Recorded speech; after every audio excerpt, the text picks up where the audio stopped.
Hi, I'm Ajay Brown, a master technician here at Ferrari of San Antonio. With the current stay-at-home order, you may find that your vehicle is parked for a longer period of time than normal. Anytime a vehicle is stored for longer than 48 to 72 hours, we always recommend that the vehicle be placed on a battery maintainer or a battery tender. This is one like you would typically find with a vehicle that we sell here today, and as you can see, it has a vast array of lights. The one in the bottom lower left-hand corner is going to be the power indicator, letting you know that the vehicle battery tender is plugged into the wall. And then you're going to see a series of lights here from 1 through 7.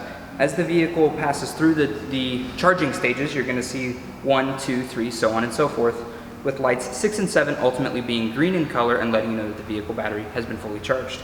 In the upper left-hand corner, we're going to have a red error indicator. If the red error indicator is ever present, we always recommend bringing your vehicle into a service center or calling us here at 210-477-3800 so that we can properly diagnose whether your vehicle may need a new battery or a new battery tender.